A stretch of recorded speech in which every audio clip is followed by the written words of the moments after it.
Hello friends, welcome to PSC Adda. MPPSC prelims 2023 की जो exam है वो 21 मई 2023 को होने वाली है और लगभग एग्ज़ाम को 25 दिन बाकी हैं। तो लास्ट के 25 दिन में आप कौन कौन सी ऐसे तरीके हैं जिनको अपना कर ये एग्ज़ाम जो है उसमें 80 प्लस क्वेश्चन सही कर सकते हैं।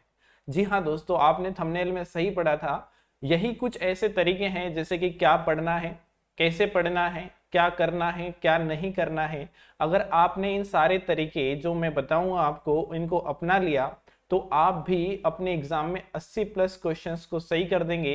यानी कि 160 के आसपास आपके नंबर जो हैं आने वाले हैं, क्योंकि 200 नंबर का पेपर होता है और 100 क्वेश्चंस होते हैं। तो दोस्तों अब हम बात करते हैं कि क्या पढ़ना है, कैसे पढ़ना है, इनके बारे में। क्योंकि ज्यादा समय नहीं है, ना आपके पास है ना मेरे पास है, तो शुरू करते हैं सबसे पहले कि क्या आपको पढ़ना चाहिए इस एग्जाम के पर्पज से या इस एग्जाम के पॉइंट ऑफ व्यू से। तो सबसे पहले अगर हम बात करें दोस्तों तो आपको करना चाहिए रिवीजन। अब मैं रिवीजन जो है जितनी भी चीजें पढ़ी हैं उन सब का क्या करना है, रिवीजन करना है। जैसे कि नया अभी जो है कुछ नहीं पढ़ना है, आपने हिस्ट्री पढ़ लिया तो हिस्ट्री को पढ़ना है। कैसे पढ़ना है उसका केवल रिवीजन करना है। उसके अलावा आपको और क्या करना है, तो आपको एमपी जीके के ऊपर ज्यादा से ज्यादा ध्यान देने की आवश्यकता है। क्योंकि दोस्तों अगर हम बात करें यूनिट फर्स्ट, यूनिट 3 और यूनिट 5, उसके अलावा यूनिट 8, इन सभी में से एमपी जीके के प्रश्न आते हैं। तीनों तीनों तो एमपी जीके से रिलेटेड है, जैसे कि मध्य प्रदेश का इतिहास, मध्य प्रदेश का भूगोल और मध्य प्रदेश की राज व्यवस्था और अर्थव्यवस्था। और यहाँ से मध्य प्रदेश के खेल आते हैं, मध्य प्रदेश की घटनाएं आती हैं। तो एमपी जीके वाला पार्ट जो है आपको कंप्लीट करना है, क्योंकि यही एक ऐसा पार्ट है जो आपको 40 प्लस क्वेश्चन जो है सही करने में मदद करता है। या 40 प्लस नहीं तो 35 प्लस या 35 टू 40 क्वेश्चन जो है यहाँ से पूछे जाएंगे। हर बार ऐसे ही हो रहा है कि 35 से 40 क्वेश्चन एमपी जीके से है। तो नया अगर पढ़ना है तो इतिहास मत पढ़ो, भूगोल मत पढ़ो, विज्ञान मत पढ़ो, पर्यावरण मत पढ़ो, क्या पढ़ो, एमपी जीके पढ़ो। ठीक है, पढ़ना कैसे है इसके बारे में भी हम आगे डिस्कस करने वाले हैं। उसके अलावा और क्या पढ़ना है, तो आपको पढ़ना है खेल, क्योंकि खेल जगत से बहुत ही क्वेश्चंस पूछे जाने लगे हैं। 4 से 5 क्वेश्चन जो है हर बार पूछे जा रहे हैं। तो दोस्तों 4 से 5 क्वेश्चन जो है हर बार पूछे जा रहे हैं। तो खेल से रिलेटेड, जैसे खेल से संबंधित विभिन्न अलग अलग जो डिपार्टमेंट है वो कौन कौन से हैं, उन डिपार्टमेंट के हेडक्वार्टर कहाँ पर हैं, वर्ल्ड लेवल पर, इंडिया के लेवल पर कौन कौन से खेल जो है उसका आयोजन होता है, कहाँ पर होता है, कौन सा खिलाड़ी जो है अभी में जीता है कोई पदक, या उनसे संबंधित जो मेडल्स होते हैं खेल से संबंधित, उनसे भी प्रश्न आते हैं। तो खेल से संबंधित डेटा हमें पढ़ना है। ज्यादा समय नहीं लगेगा खेल पढ़ने में, मैक्सिमम आपको 1 डे का समय लगेगा और मिनिमम 1 घंटे में आप सारी चीजें जो है पढ़ सकते हैं। अगर आपने बिल्कुल नहीं पढ़ा है तो पूरा एक दिन आप लीजिए और खेल से संबंधित सारी चीजें जो है निपटा दीजिए। फिर और क्या पढ़ सकते हैं, तो दोस्तों आपको पढ़ना है आयोग। आयोग यानी 10th यूनिट जो है, यूनिट 10, इसमें दिए होते हैं आयोग। तो दोस्तों जितने भी आयोग दिए हैं, टोटल 15 आयोग हैं। और उन आयोग में से उन 15 का जो डेटा है उसको पढ़ने में आपको लगेगा 3 घंटे का समय। 3 घंटे में अगर आपने बिल्कुल भी नहीं पढ़े हैं फिर भी 3 घंटे में सारे आयोग पढ़ सकते हैं। अच्छे से पढ़ना है तो 1 दिन का समय इनको दीजिए। 1 दिन में सारे आयोग, उनकी स्थापना कब हुई थी, उनका हेडक्वार्टर कौन कहाँ पर है, वर्तमान में उनके प्रमुख कौन है, पहले प्रमुख या अध्यक्ष, निदेशक, महानिदेशक कौन रहे हैं, उनकी संरचना कैसी है, इससे रिलेटेड प्रश्न जो है पूछे जाते हैं। तो आयोग को पढ़ने में आपको 1 दिन का समय देना है। खेल को पढ़ने के लिए आपको जो है 1 दिन का समय देना है। उसके अलावा एमपीजीके को पढ़ने के लिए आपको 3 से 5 दिन का समय देना है। ठीक है, इतना समय अगर आपने दे दिया तो अगर हम मान के चलते हैं कि आपने लगभग 8 से 10 दिन का समय जो है इस वाले पार्ट को दे दिया, तो ये वाला पार्ट जो है आपका ये 50% है, 50%। 25 दिन में से 10 दिन इस पार्ट को दीजिए।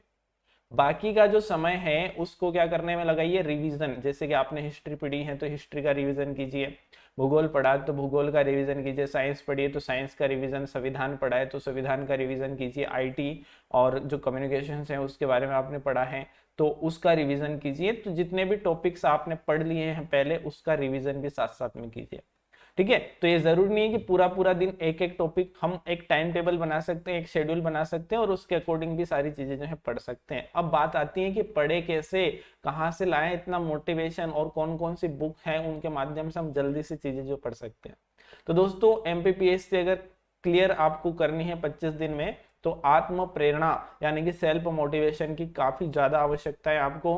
और अपने आप को अगर एक अधिकारी के तौर पर देखना चाहते हो तो रात दिन एक कर दो, पढ़ने में लगा दो। ऐसा नहीं होता है कि 18 घंटे पढ़ रहे हो, 16 घंटे पढ़ रहे हो। रात दिन एक करने का मतलब, मेरा मतलब है कि आप मैक्सिमम जो है 8 से 10 घंटे डेली पढ़िए। ठीक है, उसमें ऐसा नहीं कि 10 घंटे लगातार पढ़ रहे हो तो भी मन नहीं लगेगा। तो उसमें क्या करना है आपको, एक ब्रेक लेने के बाद, जैसे कि 2 घंटे आपने कोई टॉपिक पढ़ लिया, उसके बाद आधे घंटे का ब्रेक लीजिए, टी ब्रेक ले सकते हैं, कहीं घूमने जा सकते हैं, थोड़ा अपने मूड को फ्रेश कीजिए, फिर से पढ़ने बैठिए। तो ऐसा लगातार पढ़ने से भी सिलेक्शन नहीं होता, आपको पढ़ना है ब्रेक दे दे के, ताकि माइंड जो है वो फ्रेश रहे और उसमें चीजें जो है जाती रहे या एड ऑन होती रहे। तो आपको कैसे पढ़ना है, कहां कहां से चीजें पढ़नी है, तो रिवीजन जो है वो आपने जितने भी टॉपिक्स पढ़े हैं उनके अगर शॉर्ट नोट्स बनाए हैं तो उनसे आप क्या कर सकते हैं, रिवीजन कर सकते हैं। जैसे हिस्ट्री पढ़ी है तो अब हिस्ट्री रामचरण शर्मा को लेकर आप मत बैठना। हिस्ट्री पढ़ने के लिए शॉर्ट नोट्स का प्रयोग करना दोस्तों। तो शॉर्ट नोट्स आपको कहां पर मिलेंगे, अगर आपके पास नहीं है तो पीएससी अड्डा ऐप जो है वो डाउनलोड कर लीजिए। वहां पर एमपीपीएससी प्रीलिम्स के लिए शॉर्ट नोट्स जो है हमने बना के रखे हैं, तो वहां से भी आप पढ़ सकते हैं। उसके अलावा आप चाहते हैं कि नहीं आपको एज ए पीडीएफ फॉर्मेट में चाहिए, तो मुझे कॉल कीजिए, मुझे मैसेज कीजिए व्हाट्सएप पर, नंबर डिस्क्रिप्शन बॉक्स में मिल जाएगा, वहां से भी आप सारे शॉर्ट नोट्स जो है प्राप्त कर सकते हैं। और आपने बनाया तो सबसे बढ़िया है, वहां से शॉर्ट नोट्स जो आपने बुक से बनाए हैं, कहीं कोचिंग सेंटर से बनाए, ऑनलाइन बनाए हैं, ऑफलाइन बनाए, कैसे बनाए, आपके शॉर्ट नोट्स सबसे परफेक्ट है, उनसे पढ़िए। जो पढ़ लिया उसको बस रिवाइज करिए। तो हिस्ट्री को रिवाइज करना 1 दिन का समय लगेगा, वर्ल्ड ज्योग्राफी और इंडियन ज्योग्राफी को रिवाइज करना है 1 से 2 दिन का समय लग सकता है, संविधान को रिवाइज करना है 2 दिन का समय लग सकता है। तो ऐसे जितने भी चीजें आपने पहले पढ़ ली है सबको रिवाइज कर डालिए। फिर एमपीजीके पढ़ने के लिए क्या करें, तो दोस्तों एमपीजीके के लिए तथ्यवान की अभी एक नई बुक आई है जो पूरी किस पे बेस्ड है, मैप पर बेस्ड है। एमपीजीके को पढ़ने का सबसे अच्छा तरीका है मैप से पढ़िए। पॉलिटिकल कंडीशन पढ़नी है मैप से पढ़िए, ज्योग्राफिकल कंडीशन पढ़नी है मैप से पढ़िए, हिस्ट्री पढ़नी है उसको भी मैप से पढ़िए। क्योंकि मैप जो है वो अपने दिमाग में एक चित्रात्मक यानी कि जो फोटो मेमोरी होती है इसको कंप्लीट करता है, दिमाग में बैठता है जल्दी। तो उस बुक से आप पढ़ सकते हैं। उसके अलावा मुकेश माहेश्वरी के चमत्कारी नोट्स आते हैं, उनसे भी आप पढ़ सकते हैं। महावीर से भी आप पढ़ सकते हैं। उसके अलावा अगर हम बात करें तो पुणेकर की एक बुक आती है, शॉर्ट बुक आती है एमपीजीके की, उससे भी आप पढ़ सकते हैं। और सबसे अच्छा है पीएससी अड्डा ऐप डाउनलोड कर लो, कोई पैसा देने की जरूरत नहीं, फ्री में सारी चीजें एक्सेस मिल जाएगा, सारी चीजें आप वहां से पढ़ सकते हैं।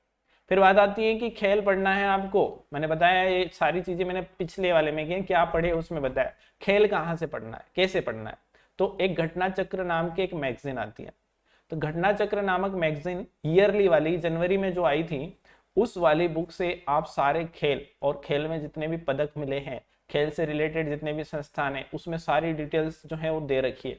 तो वहां से आप पढ़ना शुरू करिए, क्योंकि घटना चक्र में खेल से रिलेटेड सारी जानकारी जो है आपको मिल जाएगी, खिलाड़ी से जानकारी मिल जाएगी, खेल से संबंधित पुरस्कार, क्योंकि ये अपनी 8th जो यूनिट है उसमें दिया है और खेल से प्रश्न पूछे जा रहे हैं भैया।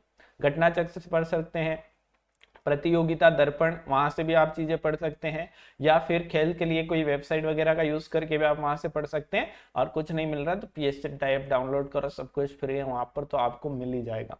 चलो उसके बाद बात करते हैं आयोग कहाँ से पढ़ना है। तो दोस्तों आयोग भी घटना चक्र में अच्छे से दिए हुए हैं, वहां से भी आप आयोग जो है वो पढ़ सकते हैं। वहां से नहीं पढ़ना है, पीएससी टाइप डाउनलोड करो, क्यों 45 रुपए लगाओगे, तो वहां पर आपको सारी चीजें जो है फ्री ऑफ कॉस्ट मिल जाएगी। ठीक है, तो ये चीजें जो है आपको पढ़नी है, क्या पढ़ना है, कैसे पढ़ना है, वो मैंने आपको बता दिया।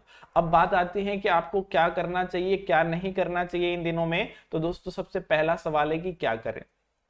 तो एक बात होती है कि आपको नॉर्मल रहना है, शांत रहना है, जैसे आप सामान्य रहते हैं वैसा ही रहना है, आपको घबराना नहीं है।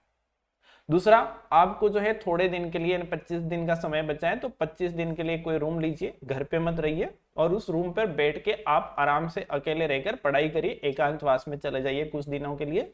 क्योंकि ये वो समय है जिसको हम गोल्डन पीरियड कहते हैं, गोल्डन टाइम कहते हैं। तो इस टाइम को आप वेस्ट कर दोगे कहीं शादी में जाने में, दोस्त के साथ घूमने में, घर वालों के साथ बकवास करने में, नींद निकालने में, तो खराब हो जाएगा, खत्म हो जाएगा। इसलिए आपको एकांतवास की जरूरत है। हालांकि हो सकता है कि कोई फ्रेंड आपके साथ तैयारी कर रहा है, तो उसके साथ रहकर भी आप प्रिपरेशन कर सकते हैं। ग्रुप स्टडी एक और अच्छा माध्यम होता है, जैसे अकेले पढ़े इससे अच्छा तो ग्रुप के माध्यम से पढ़े। अगर ग्रुप में आपको चीजें समझ में आती हैं तो ग्रुप स्टडी के माध्यम से आप सारी चीजें कर सकते हैं। वो कुछ आपको बताए, आप कुछ उसे बताओ, और दोनों जो है मिलकर चीजें तैयार करो। ठीक है। और क्या करें, तो आपको जो है मेडिटेशन करनी है, व्यायाम करना है और नींद अच्छी लेनी है। जैसे कि आपको 24 आवर का टाइम है उसको 8-8-8 में कन्वर्ट कर लेना है ना, 8-8-8 या 3-8 का जो है फार्मूला बना लेना है। तो सबसे पहले 8 घंटे तो आपको कंप्लीट नींद लेनी है। नींद लेने का कारण है कि आपका स्वास्थ्य जो है वो सही रहेगा, और स्वास्थ्य अगर सही बना रहेगा तो आप क्या कर सकते हैं, आराम से प्रिपरेशन जो है उसको कर सकते हैं, अच्छी तैयारी कर सकते हैं। अगर स्वास्थ्य खराब हो गया, बीमार हो गए, तो तैयारी अभी कर रहे हो, बाद में नहीं कर पाओगे, एग्जाम के टाइम पे और ज्यादा बीमार हो जाओगे। इसलिए बीमार नहीं होना, नींद अच्छी लेना है, व्यायाम करना है, जैसे शरीर जो है तंदुरुस्ती बनी रहे, उसमें एक एनर्जी बनी रहे। तो ये 8 घंटे का समय नींद को देना है। 8 घंटे का समय जो है आपको खाने पीने, नहाने धोने, जो भी आपके दैनिक नित्य क्रम है उनको दीजिए, जैसे घूमना वगैरह ब्रेक। और 8 घंटे जो है आप पढ़ाई में लगा दीजिए। अभी 25 दिन का टाइम है, बाकी आप 4 से 6 घंटे पढ़कर भी एमपीपीएससी की प्रिपरेशन कर सकते हैं, यहाँ तक कि मेंस और इंटरव्यू की प्रिपरेशन भी कर सकते हैं। ठीक है, तो आपको क्या करना है कि अपने टाइम को 8-8-8 के फार्मूला में डिवाइड कर देना है, और 24 घंटे में से 8 घंटे आपको क्या करना है, नींद लेनी, 8 घंटे अपने नित्य क्रम में, और 8 घंटे कंप्लीटली पढ़ाई को देने। वो ब्रेक वाला टाइम जो है वो नित्य क्रम वाले में चला जाना चाहिए, यानी कि 2-2 घंटे के 4 आप शेड्यूल बनाइए कि 2 घंटे ये सब्जेक्ट पढ़ूंगा, 2 घंटे ये टॉपिक पढ़ूंगा, इस बुक से पढ़ूंगा। एक टाइम टेबल जो है उसका शेड्यूल कर लीजिए, और उसके बाद जो है पढ़ने बैठिए। जैसे कि सुबह सुबह का जो टाइम होता है, जैसे 6 बजे उठ जाइए, उठने के बाद 8 बजे तक पढ़िए कंप्लीट। 8 बजे के बाद जो भी आपको काम करना है करिए, 9 बजे तक फ्री हो जाए नाश्ता वगैरह करके, 9 से फिर पढ़ना शुरू कर दे, 11 बजे तक पढ़िए। फिर दिन का टाइम होता है, थोड़ा आलसी टाइम होता है, उस टाइम पे नहीं पढ़ सकते तो उस समय दूसरा अगर कोई काम है तो वो भी करें। फिर लगभग 3 से 4 बजे के बाद फिर पढ़ने बैठ सकते हैं। तो ऐसे 2-2 घंटे की अगर 4 आपने शेड्यूल बना लिया और उसमें पढ़ना शुरू कर दिया। देखो, बिना शेड्यूल के पढ़ोगे तो कोई मतलब नहीं है पढ़ने का। शेड्यूल के पढ़ोगे तो आपको लगेगा हाँ मैंने इतने समय में इतनी चीजें कवर की हैं, और बिना शेड्यूल के सारी चीजें कर रहे हो तो पता ही नहीं पड़ेगा समय कब निकल गया और कुछ हुआ भी नहीं। इसलिए टाइम टेबल या शेड्यूल बनाना बहुत जरूरी है। तो आज से, अभी से ही अपना एक शेड्यूल बना लो, और अच्छी नींद भी आपको लेनी है। उसके बाद क्या नहीं करना है, कौन सी ऐसी 4 गलतियां जो स्टूडेंट इस समय करता है और सिलेक्शन से जो है दूर हो जाता है। तो दोस्तों, सोशल मीडिया पर समय बिताना बंद कर दीजिए। जैसे व्हाट्सएप पर ज्ञान मिल रहा है अभी, तो वो लेना बंद कर दीजिए। इंस्टाग्राम पे कोई मतलब करंट का टॉपिक आ रहा है तो वो चीजें अभी काम की नहीं है, क्योंकि पेपर लगभग बन चुका है, और क्वेश्चन आते हैं हमारे 1.5 से 2 महीने पहले के करंट अफेयर में। तो अभी की करंट अफेयर की चीजें हमारे कुछ भी काम की नहीं है। तो करंट पे बिल्कुल, अभी वर्तमान का जो करंट अफेयर्स है उस पर ध्यान नहीं देना है। सोशल मीडिया पे टाइम वेस्ट नहीं करना है, क्योंकि व्हाट्सएप एक बार खोलने के बाद उसका मैसेज आया, इसका मैसेज आया, तो टाइम जो है वेस्ट हो जाता है। सोशल मीडिया पर टाइम बिल्कुल भी बर्बाद अभी नहीं करना है। समय की बर्बादी जो है उसको रोकना है। दूसरा, अभी शादियों का सीजन है, अप्रैल मई दोनों ऐसे मंथ हैं जहां पर मैक्सिमम जो है शादियां होती हैं। रिश्तेदारी में शादी हो रही है, घर के आसपास शादी हो रही है, पड़ोसी की, दोस्त की, सबको भूल जाइए अभी, क्योंकि वहां पर चले जाएंगे 2-3 दिन का टाइम आपका वेस्ट हो जाएगा। और आपके घर में ही है तो फिर तो जाना ही पड़ेगा, बट दूसरों की शादियों में जाना बंद कर दीजिए, छोड़ दीजिए कुछ समय के लिए, अगर सिलेक्शन लेना है तो, क्योंकि वहां पर टाइम की मैक्सिमम आपकी बर्बादी हो जाएगी। और उस टाइम को बर्बाद करने के बाद आपको एनालिसिस भी होगा इस चीज का कि मैंने ये टाइम जो है बर्बाद नहीं करना था। ठीक है, उसके बाद एक और गलती स्टूडेंट करता है कि कम समय, लास्ट समय बचा है, 25 दिन बचे हैं भैया, अभी तक जो नहीं पढ़ना है वो नहीं पढ़ा है, वो पढ़ने के लिए बैठ जाता है। नया टॉपिक कि मैंने हिस्ट्री नहीं पढ़ी है तो अब हिस्ट्री पढ़ूंगा, अभी पढ़ने का कोई मतलब नहीं भाई, नया टॉपिक कुछ भी नहीं पढ़ना है। जितना आपने पढ़ लिया है वो सारी चीजें अच्छे से रिवाइज करें। अगर आपका रिवीजन भी हो गया है तो सबसे मेन काम उसके बाद आता है कि आपको जो है अपनी प्रैक्टिस पर ध्यान देना है, टेस्ट लगाना है। ठीक है, टेस्ट कैसे लगाना है, तो यूनिट वाइज भी आप टेस्ट जो है उनको लगा सकते हैं। यूनिट वाइज जो है उससे आपको एक एक यूनिट के बाद इस टेस्ट को लगाइए तो पता चलेगा कि इस यूनिट में कितने क्वेश्चन आपके बन रहे हैं। एमपी से रिलेटेड यूनिट आपकी कंप्लीट हो जाए तो एमपी से रिलेटेड क्वेश्चन लगाइए। उसके बाद एफएलटी टेस्ट जो है वो भी आप लगाइए और उसमें अपना स्कोर जो है चेक करिए। अब टेस्ट का भी एक ये होता है कि कहाँ से हम टेस्ट लगाएं, क्योंकि बहुत सारी वेबसाइट पे बहुत सारे टेस्ट हैं और क्वेश्चंस कैसे भी लेवल के बना रखे हैं। तो एक अच्छे लेवल के टेस्ट आप कहीं से भी लगा सकते हैं। मैं नहीं बोल रहा हूँ कि मेरी वेबसाइट, मेरे ऐप से जाके आप लगाइए, आप कहीं से भी जहां पर आपको एक क्वालिटी के एक अच्छे टेस्ट मिले तो उन टेस्ट को लगाइए। वो कब लगाना है आपको, तो लास्ट के, जैसे कि अभी 25 दिन बचे हैं तो एक एक टेस्ट जो है आप रोज लगाएंगे तो भी 25 टेस्ट एफएलटी लगा लीजिए।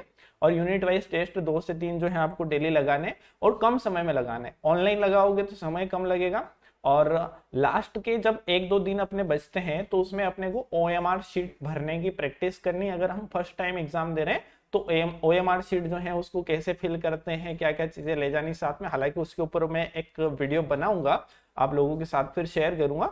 बट आपको लास्ट के 1-2 दिन जो है बिल्कुल रिलैक्स करना है, कुछ भी नया नहीं पढ़ना है, रिवीजन वगैरह हाँ थोड़ा बहुत कर लेना है, बट अपने आप को जो है स्वस्थ रखना है लास्ट के 1-2 दिनों में, और OMR शीट भरने की प्रैक्टिस करनी है। क्योंकि फर्स्ट टाइम जब मैंने भी एग्जाम दी थी तो उस समय क्या हुआ था कि जो क्वेश्चन मुझे आते थे उनके ऑप्शन भी ऊपर नीचे भर दिए थे, और ये गलतियां आप भी करोगे, सभी नए जितने भी बिगनर्स हैं वो सभी गलतियां जो है करने वाले हैं, तो इसलिए पहले से प्रैक्टिस करनी।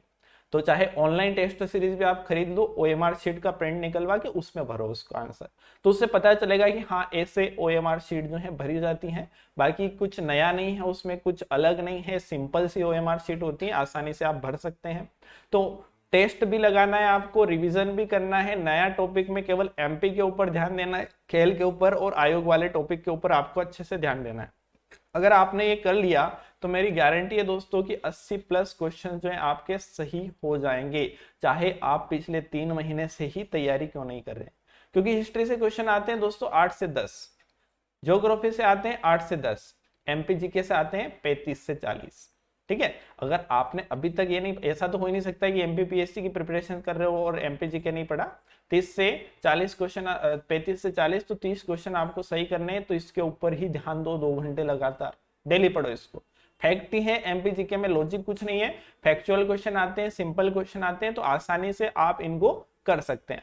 उसके बाद अगर हम बात करें तो आयोग से 10 क्वेश्चन फिक्स हैं, पढ़ने में आपको 1 दिन का समय लगेगा, और अच्छे से रिवाइज करना है तो 2 दिन का समय इनको दीजिए और अच्छे से क्लियर कर लीजिए। 10 क्वेश्चन में से 8 क्वेश्चन आपके सही हो जाएंगे, तो 38 क्वेश्चन तो यही सही हो गए। फिर खेल वाला जो पार्ट है या घटनाएं वाले पार्ट है उसमें से 5 क्वेश्चन खेल से संबंधित आते हैं, 5 दूसरे आ जाते हैं, 5 के आसपास प्रश्न या 4 से 5 खेल से, जिसमें से 3 क्वेश्चन आपके सही होने की संभावना है। तो यहाँ से लगभग 42 के आसपास क्वेश्चन आपके सही हो गए। अब ये जो टॉपिक है ऐसा तो है नहीं कि यहाँ पर आप बिल्कुल भी नंबर नहीं ले पाओगे, हिस्ट्री में, ज्योग्राफी में, संविधान में और IT वाला जो पार्ट है, अगर यहाँ पर आप 50-50% यानी कि आधे आधे नंबर भी लाए, जैसे कि 8 में से 4 नंबर, 8 में से 4 नंबर, तो ऐसे करके आप नंबर लाओगे तो 6 यूनिट्स में से आप जो है 30 नंबर यहाँ पर ला सकते हो, और 42 के आसपास क्वेश्चन यहाँ पर, तो 72 क्वेश्चन। उसके बाद कुछ जो है तुक्के भी आपके सही हो जाएंगे, तो इस प्रकार से आप 80+ क्वेश्चन जो है उनको सही कर सकते हो। अगर आप जनरल कैटेगरी से आते हो तो 80 टारगेट रखना है, OBC में आते हो तो 77-78 टारगेट रखना है, और AWS में आते हैं तो 75, और अगर आप ST/SC में आते हैं तो 70 के आसपास सोच सकते हैं कि आपका सिलेक्शन हो जाएगा। इस बार पेपर का लेवल कैसा रहता है उसके ऊपर भी डिपेंड करेगा। मुझे उम्मीद है कि पेपर का लेवल इस बार अच्छा रहेगा, क्योंकि MPPSC हर 1 साल के बाद पेपर का लेवल कभी बढ़ाती है कभी कम करती है। 19 का लेवल लो था, 20 का बहुत हाई लेवल का था, 21 का लेवल थोड़ा और कम हुआ, और 22 का लेवल जो है वो फिर से बढ़ा देंगे। तो उम्मीद करता हूं कि लेवल अच्छा रहे, जिससे कट ऑफ कम जाए, जो पढ़ने वाला बच्चा है उसके सही नंबर जो है उससे कट ऑफ जाए। तो आज के वीडियो में जिन चीजों के ऊपर हमने डिस्कस किया है, जिन बातों के ऊपर फोकस करने की बात मैंने कही है, अगर आपने उसके ऊपर फोकस कर लिया तो आपको सक्सेस होने से कोई नहीं रोक सकता। आप जो है MPPSC प्री क्वालिफाई करके ही रहेंगे। अगर दोस्तों वीडियो अच्छा लगा हो तो लाइक कर दो, अपने दोस्तों में शेयर कर दो, और फटाफट से PSC अड्डा के यूट्यूब चैनल को सब्सक्राइब भी कर दो।